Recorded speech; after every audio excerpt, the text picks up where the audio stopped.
Welcome back. So today we'll be looking at electric current and resistance and Ohm's law. Okay. So and then we'll also look at into chapter 21 as well to start the looking at the resistors and their combinations. Okay. So let's jump in. So first, let's take a look at the definition of the current. So for specifically electric current. So this is a measure of how much charge is going through a certain point here over time t. So definition of current is simply just the charge flowing through at that surface of A over time they take. Okay, so delta Q over delta T will be electric current. SI unit will be coulombs per second, C over S, or it has its own name called ampere. So use symbol capital A for the units. When you have current flowing through the conductor, basically you have charges going through the conductor. In some conductors, you have positive charges that can move. In other conductors, then you have actually negative charges that they can move. Most of the cases for conductors, they are made of metal. So in that case, they have electrons that can move around. So the charges are negative in figure B. But in some materials, you do have positive charge as charge carriers. Okay, so specifically like semiconductors in that case. All right. A quick look at the example here to calculate, to apply the concept of electric current. So it says a flashlight bulb carries a current of 0.38 amps for ampere. So we know this thing, it's the referring to the current I, and then 98 seconds, we know that's time t. So it's asking how much charge flows through the light bulb in this time. Okay, and then second question asking you then how many electrons is involved in here. Okay, so quickly, I is equal to delta Q over delta T. We are given I and delta T, we're looking for Q. Okay, so in that case, delta Q is I times delta T, which is 0.38 amps times 98 seconds. Okay, that will give you 37, about 37 coulombs of charge involved for the first question. Okay, and the second question is asking you how many electrons are flowing through the light bulb in this time. Okay, so then each electron carries a charge of, so number of electron. Each electron carries a charge of E, which is a constant number. So you can do that 37 coulombs over 1.6. That's the amount of charge an electron carries. Okay, so that will give you just about 2.3 times 10 to the 20 electrons. Okay, so that's how many electrons will involved in this process. Okay. All right. So so for conductors, they're mostly made of metal. So then electrons are the ones moving in the conductor. So then actually, because electrons carries negative charge, so then if current goes through in this direction, or if electrons are going in this direction, then the current actually is flowing in the opposite direction. Okay, so that would be the case because the charge carriers are negative. So then the direction of the current and the direction of the charge carrier's movement are in the opposite direction. I guess one more thing in here. So also, the moment you turn on the switch, the light bulb light up, right? So you might be thinking then electrons actually flow moving at the speed of light in a sense in the instant, but actually not. Actually, what happens is if you have a certain electron comes in over here, then there's a certain amount of electron flow out at the other end of the conductor. It's not like these electrons move instantly over here, but rather they enter here, then with others actually exit out on the other end. That's what happens. Okay.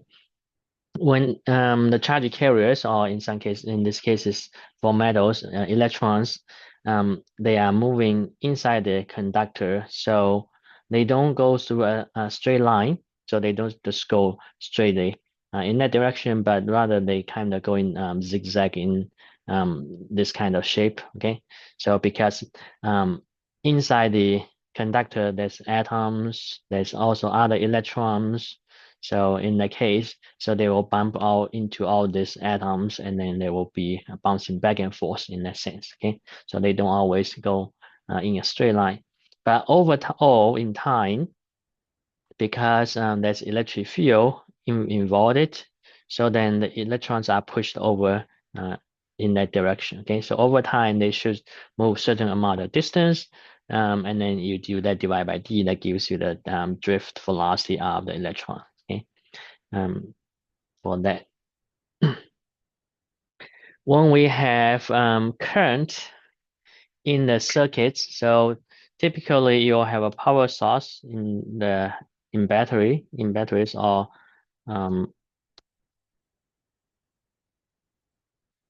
sorry about it. The batteries, or maybe a power source, and then you will have an element, in this case LiPo, and then you have conductors connecting them here and there. So current will go flow out of the positive terminal, and then it will return to the back to the negative terminal. Now the charge carrier, if it's negative charge, actually then it will be movement of electrons. Actually, they are going in the opposite direction of the current, so they are actually going in this direction. They go out of the negative terminal, returns to the positive terminal. Okay. I don't know about you, but I'm not a good. I'm not very good at drawing things. So typically, we can actually represent a circuit, a real circuit, with a simple schematic drawings like this.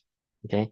So in this, we'll have a battery, which is two lines, positive for the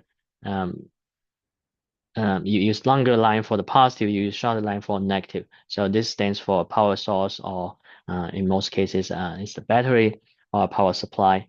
And then the element here, this is a resistor. So LiPo is pretty much just a resistor. It's made of wire, and it has certain resistance and the current going through there. Okay, so two elements here, resistor, and then a battery there. Okay, all right.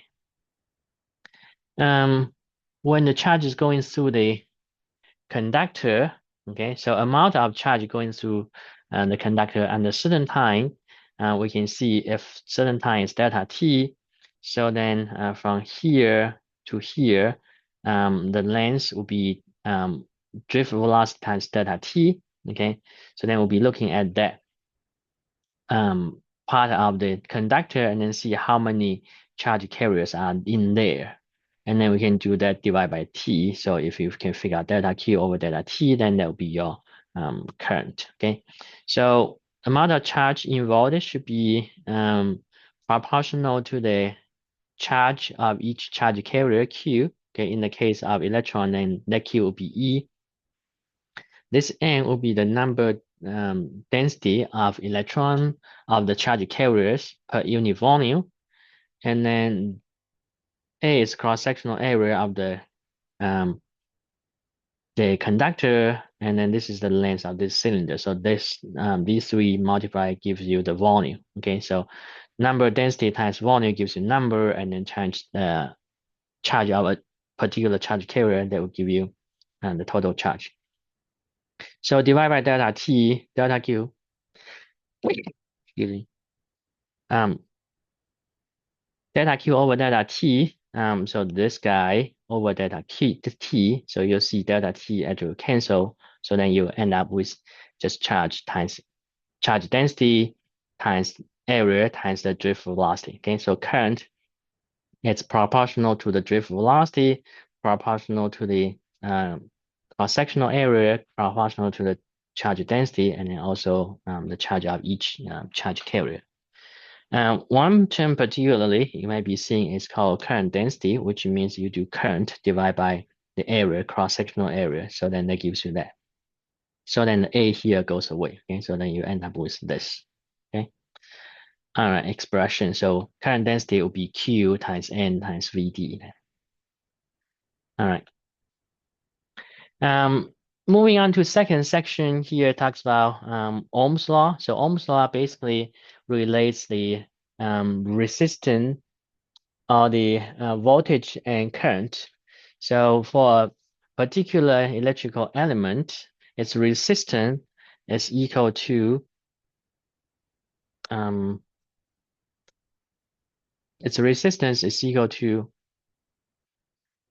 voltage divided by the current. Okay, so if we have a current going through here and in this circuit and then through this element, so the voltage across this element is V, which is supplied by this battery. Okay, so then if you do V over I, then you can find this R for the resistance. Okay, so in the lab you can do that, or you can do the other way around. If you predicting the current then will be equal to the V over R because of the Ohm's law. Okay, so in that case.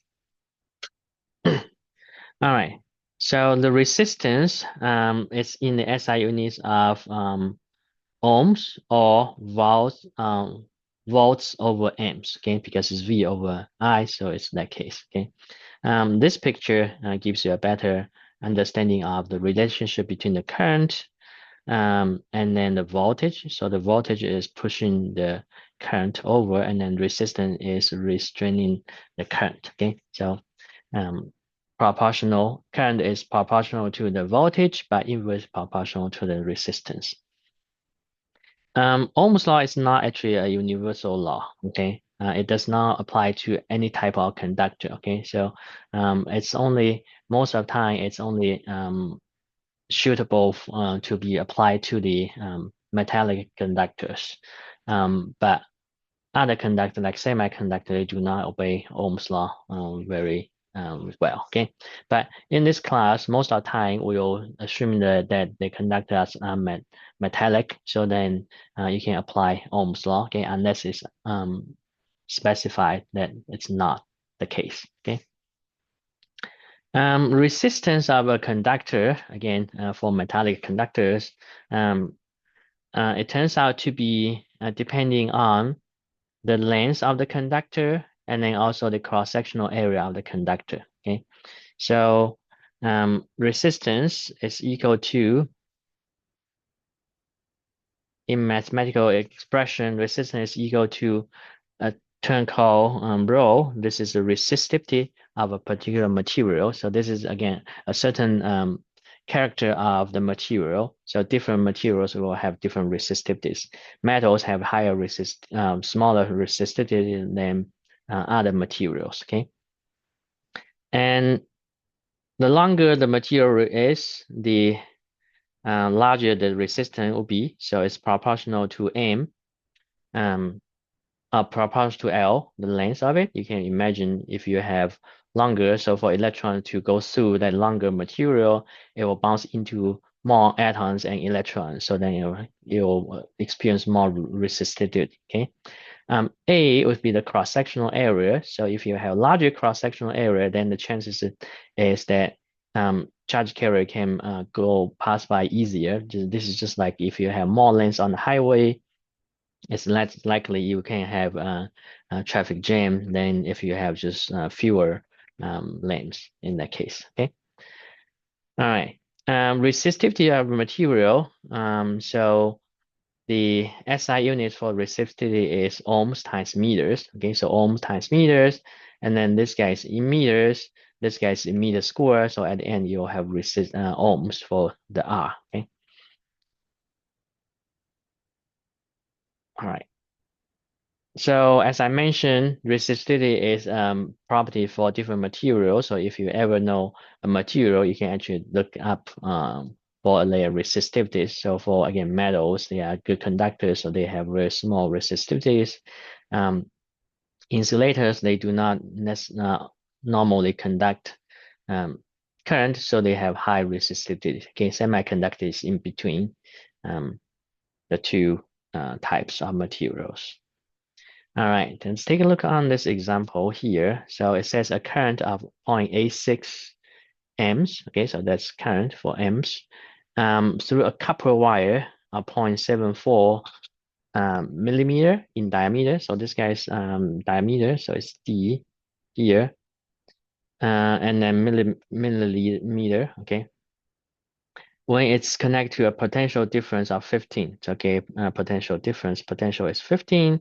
It says how long is the wire. So we are given A or I here. Okay, and then this guy is V, and this is the diameter of it. And then we also given this is a copper material. Okay, so we can go to the previous slide, and then for copper. Okay, so we will use the copper's resistance here. So copper is 1.68 times 10 to the minus 8. So we can take that number down. So rho for copper, rho is 1.68 times 10 to the minus 8. Okay. Now we are looking for the length L. Okay. So we know that according to Ohm's law, R is equal to V over I. So this is Ohm's law. Okay. And for the resistance, it's also resistivity times L over cross-sectional area. Okay. So from these two expressions of the resistance, then we are looking for L. So we are looking for L. So we need to know just everything else. Okay, so if we have V and I, we are given, we can calculate that. And then we can take the number of R here because we know rho, we can calculate A because it gives us diameter. Okay, so diameter, cross-sectional area should be just the, if you are given diameter is pi over 4 diameter square. Okay, all right. So I'm going to switch here so I have more space to write down things. So this will be second example here. So again, R equals to V over I. R also equals to rho L over A. So you can calculate R first and then plug in, or you can set this equal to that. Okay, and then you can calculate L. So this is what I prefer to do, but you can do however you like. Okay, so the answer should be the same. So I'm looking for L, so I isolate L from basic algebra. Okay, so it turns out L should be just V times area divided by I times rho. Okay, and I can plug in my numbers here. 15 volts for area should be pi over 4d square. Okay, so square bracket here because I will have a pair of parentheses in here. D square, D is given as 0.74, but millimeter, so that means I need to do 10 to the minus 3 and then square that. Okay, and divided by I is 0.86. Make sure you have everything in SI unit. And rho is 1.68 times 10 to the minus 8. Okay, so in SI unit there as well. And at the end, this L is it turns out to be about 4.5 times 10 to the second meter. So about 450 meters. Okay, on that. All right. So let's go back to the PowerPoint. And then moving on now. So in general, if you have a conductor, so its resistance will go up as the temperature goes up, okay? And then the resistance will go down as the temperature goes down, okay? So that's in general. But there's a certain type of material for, it's called superconductor, where when the temperature drops to a critical temperature, then the resistance suddenly goes away. So it's called critical angle of the superconductor. Okay. The relationship between the resistivity and temperature, you can see here as related in this equation, where alpha is the temperature coefficient of resistivity. It's a constant number. So you can see if T increases, the rho will be also increased. Okay. And then this rho 0 and T0 are constant numbers. Okay. So normally it goes up like that. Okay. For resistivity and temperature. Okay, move on. Next section, let's talk about electric power and energy. So we nowadays people talks about a lot about energies, right? So let's take a look at that. So electrical elements, they are consuming energies. Okay, so so the power, if we remember in physics one, power is equal to work over time T. Work is energy equivalent. Work can be converted into energy, or energy can be converted into work in the other way around as well. So work and energy are equivalent to each other. So energy is U over T.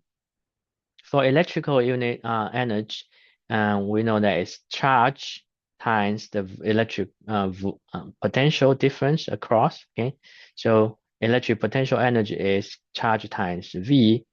So then potential, or the power of electrical power, then it will be Q times V over T. Now V over T, or Q over T, is electric current. Okay, so that's I. So then electrical power of an element should be equal to the current going through the element times the voltage across the element. Okay, so electrical power is I times V, or V times I. They are the same. The SI unit for power is watts. Okay, so this should be still watts here. If the materials obey Ohm's law, then Ohm law says V equals to I times R. So then power is I times R. So that is I square over R, or times R. Or V or I could be written as V over R according to Ohm's law.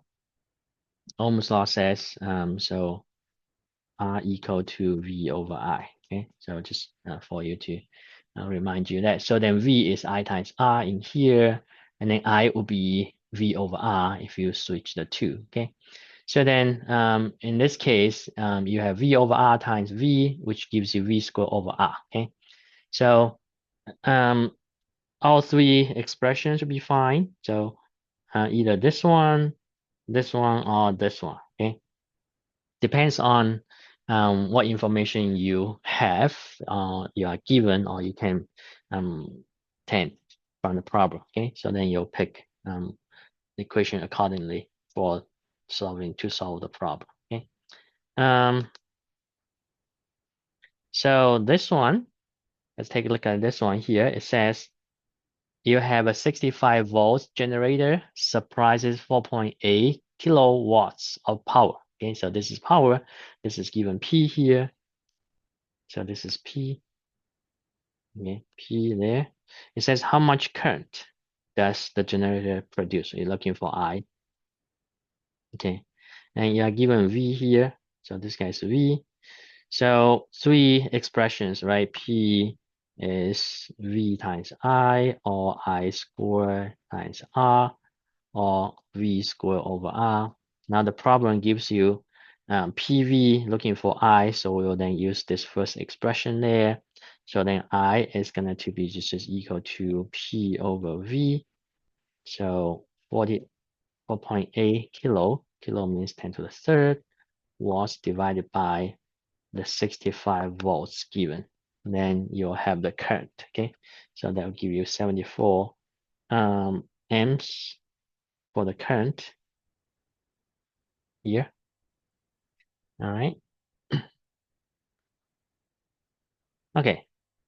Next, we'll talk about electric hazards and human bodies. So there are two types of electric hazards, the thermal hazards and the shock hazards. Okay, so for the thermal one, it's related to when the temperature of a certain part of circuit goes up due to short circuit, then it will catch on fire. So thermal hazards. Shock hazards is when too much electric current pass through a person's body. Okay, so focusing on the thermal hazards, so it's typically caused by a short circuit. Then there will be a lot of current in the circuit that will actually make certain part of the circuit that temperature goes up, and then you may reach the ignite point to catch fire. Okay, so for example, if you have a very old cord here, if it warms out, so then the two wires in the cord will be in contact. Okay, so then 120 volts, the household voltage, is then applied to that short circuit area of just a small current of resistance. So then the power you can calculate, you can do V square over R. Okay, so basically it's this V square over R, V square over R for the power, or small r for the power, so you'll get that. So it will catch fire. So one way to prevent it is to have fuses that you can actually have in the circuits, or you can have circuit breaker. Okay, so let's take a look at those two safety measures that you could have. So a fuse is in the part of the circuits somewhere here, and in case there's a lot big current goes through, so the temperature in the fuse will go up, and then this is material that will melt quickly, so then it will cut off the circuits. Or a circuit breaker here, when you have a lot of current going through here, then the metal here, due to thermal expansion, because there's a lot of heat going through here, will then expand, and then it will actually slide over here, then it will cut off the circuits as well. Okay, so that's the two circuit or two safety measures there. All right. Short hazardous is where when the current is going through the body, and it will do something damage to the body. Okay, so that's what happens if you touch a bare wire. You might be able to get electric shock. So in that case, because the current goes through the body to the ground. Okay. And when that happens, if the current is over to a certain threshold here, so then you actually cannot control your muscle. You actually will be grabbing on the thing tightly. You cannot let go of your hand or whatever part of your body to the electric current. Then further damage will be actually um, down on your body. Okay. All right. Let's take a look on one example here. So it says, a short circuit of 120 volts appliance cord has a 0.500 ohms resistance. Calculate the temperature rise of the 2.00 gram of surrounding material, assuming their specific heat capacity is 0.2 calories per gram times degrees Celsius, and it takes 0.05 seconds for the circuit breaker to interrupt the current. Is this likely to be damaging? Okay, so when the current goes through the material, right? So then it will cause, because the current goes through there, will produce heat because there's power going through that. And given time t, we can see how much heat is going to that material. Okay, so let's take a look on this one.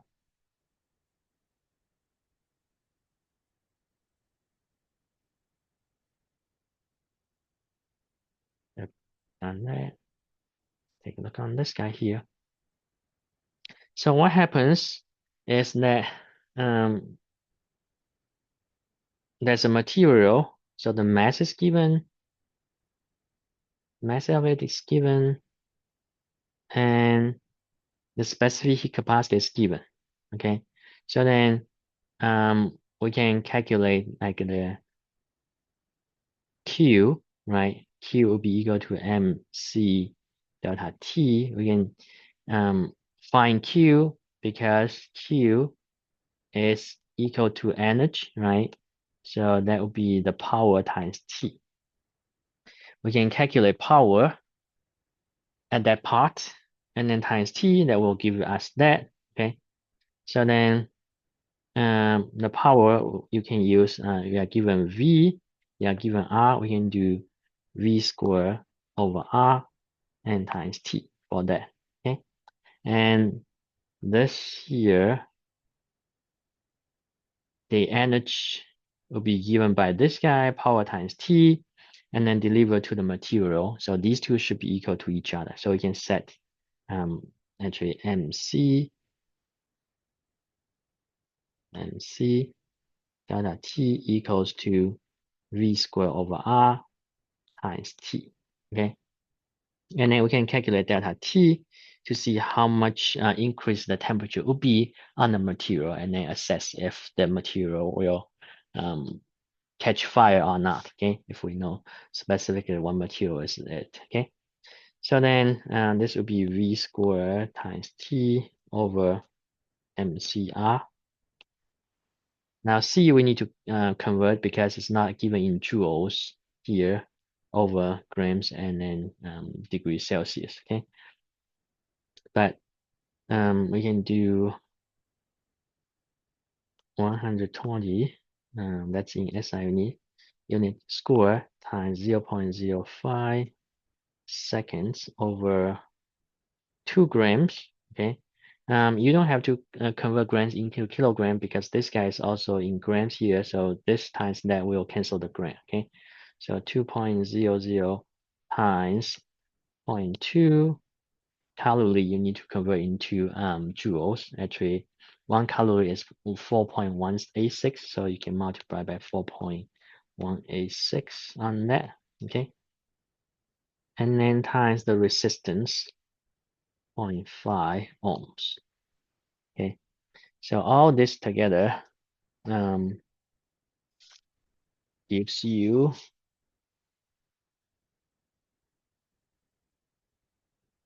increase in temperature of 860 degrees Celsius. Okay, so that's potentially very dangerous. Okay, so it's likely, I would say likely. Okay, so likely to be damaging.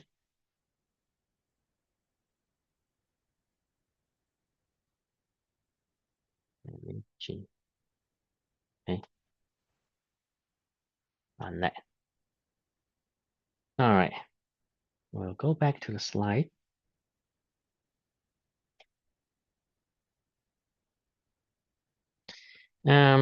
Biological applications. So we know that nerve systems are actually using electric signals for that. Okay, so and then in the medical field, there's a lot of application as well. Electrocardiogram is using electric signals there. Okay, and so basically, you're mapping up all this polarized, depolarized waves in the heart here, and then get a sense of how healthy the heart is. Okay, so you guys can read through those sections in the textbook. We'll jump to the next chapter, take more look at circuits. Okay, so for each element in the circuit that we might be seeing, but I will start with the second section first, talk about the source of the power source of the circuits. Okay, so typically we use batteries for the to power the circuit. Okay, and the voltages across the terminals of voltage battery are called terminal voltages, or they are also called electromotive force. So that's the force drive the whole circuits in a sense, in that way, but it's not a force, it's actually a voltage, okay, in that case. So it works a lot of ways like gravitational potential. So if you have height differences, then you have potential energy differences. The same in the circuit here, you have voltage differences, then there's a potential, electric potential you can be utilizing in the circuits. Okay, so this is a circuit for a flashlight. Okay, so there's battery, there's a switch. So switch in the circuit is this symbol over here, and there's a light bulb there. Okay, it can be replaced just with a zigzag lines for resistors. So sign to use for batteries is called electromotive force, epsilon, or EMF. Sometimes you can just write EMF or epsilon, either way.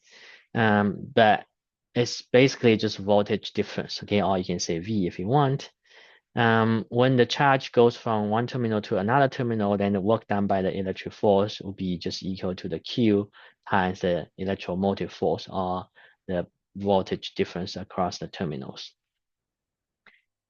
For a battery, in real case, okay, so because there's conductor inside, so the conductor will have certain small amount of resistance, so then the battery itself should have a internal resistance, and then the amount of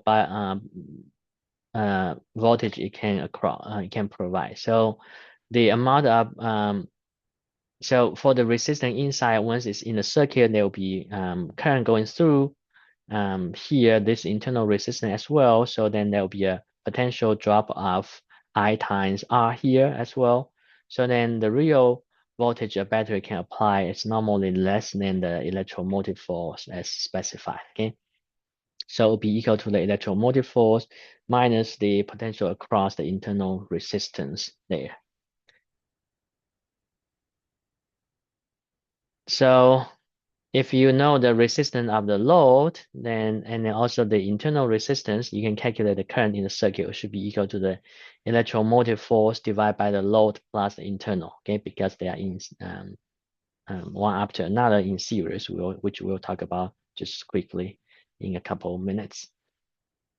A lot of batteries, like the batteries in the car, is made of electrolytes in the liquid form. So this will be what you see in your car's battery, okay, or for the traditional car, not the electric car, okay, batteries in that case. Now let's take a look on the resistors. So they are basically conductors, but they have certain resistance, okay. So and let's take a look on if they are in series and in parallel, what then will be the equivalent of resistance of the combination, just similar to for capacitors when they are in series and in parallel. Okay, so in this case, so if they are one after another, they will share the same current. So then they are in series. If they are connect to the same power source, so they are in parallel, they share the voltage. Okay, so same voltage means in parallel, same current means in series. If you have resistors that's one after another in series, so then they share the current, I will be the same. The voltage provided by the battery then will be equal to the voltage across this guy, plus the voltage across this guy, plus the voltage across this guy. So according to Ohm's law, then the voltage across the first one, V1, is I times R1. And on this guy, V2 is I times R2. On this one, V3 is I times R3. Okay. So this combination of three in series can be represented by a equivalent one. Okay. So then for the equivalent resistors, the voltage V is equal to I times R equivalent. Now, if we look at them individually, the total V then will be equal to V1 plus V2 plus V3. Okay. So that's then equal to I R1 plus I R2 plus I R3. But V should be the same here and here. So you will set that this guy equal to these three add up. And you can see the I will actually cancel when you set that up. Okay. So then Req will be equal to R1 plus R2 plus R3 there. So for equivalent, then it will be just R1 plus R2 plus R3. Okay, if you have more than 3, you add the extra ones up. Okay, so this formula, when resistors are in series, actually is similar to capacitors in parallel. So they are opposite. Okay, so this is in series for capacitors in parallel. Okay, so these two are opposite to each other in that case. Similarly, if we evaluate the case on the if the resistors are connected in parallel, so then voltage are the same across. Okay, so um, in this case, if we look at the current here, I1 will be V over R1, and then I2 will be V over R2, the same V. I3 will be V over R3.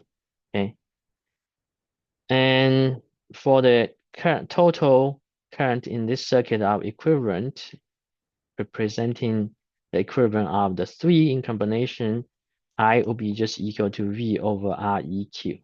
Okay, and total I, that should be just I1 plus I2 plus I3. So then V over R1, V over R1, just see if I can erase that, a little bit messy. V over R1 plus V over R2 plus V over R3, then equals to V over Req. Okay, so you see V will cancel because that's the same V. So then 1 over R1 plus 1 over R2 plus 1 over R3 is equal to 1 over Req. Okay, so then that actually gives you this equation over here. So when you have capacitors, resistors in parallel, then this is similar to capacitors in series. Okay, you'll do inverse of each one, add them up, and then take an inverse. Okay.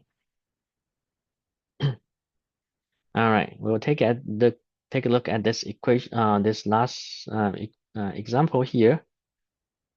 So this last example says, given a 48-volt battery and 2 resistors, find the equivalent resistance and power of circuit when they are in series. Okay, so if they are in series, this is what you would have: battery, and then zigzag for R1, and then another zigzag for R2, maybe on at the bottom here. Okay, so R1, R2, and this is the epsilon provided in series. So Req for the total circuit then will be, because they are in series, you just add them up. So that gives you 120 ohms for that. The power, so this is equivalent, okay, equivalent resistance, and then the power, P will be equal to just the V square, which is epsilon square over Req. Okay, so we can do 48 square over 120. Okay, and that will give you 19.2 ohms or watts for the power. Okay, so that's the first part. Second part, when they are in parallel, so then you have this battery and resistor 1 and resistor 2, okay, R1, R2, and epsilon on this guy. So this time they are in parallel, so then Req should be equal to 1 over R1 plus 1 over R2, and remember to inverse that. Okay, so 1 over 24 plus 1 over 96, and then you do inverse on that. That will give you 19.2 ohms for the equivalent resistance. 19.2, okay, 19.2.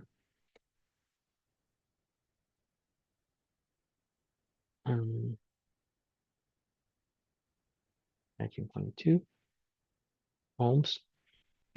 Power, again, we can do the same thing, epsilon square over Req. Slow it up a little bit.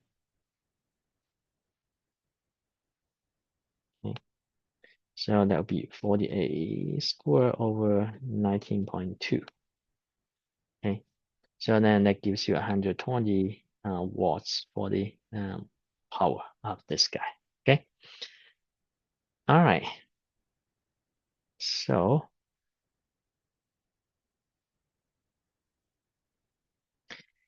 summarizing what we learned today. So the definition of electric current is the charge over time t. And we look at resistance and Ohm's law. So resistance is proportional to resistivity, proportional to length of the conductor, inversely proportional to the area. And Ohm's law relates resistance as V over I. Electric power is I times V, or I square times R, or V square over R. So a couple of different expressions not listed here. When you combine resistors, if they are in series, you add them up, just like capacitors in parallel. When they're in parallel, you do inverse of each one, add up, and then again do an inverse to get the REQ, just like the capacitors in series. So they are opposite. Okay. All right. So we'll stop here for today, and then we'll come back another time.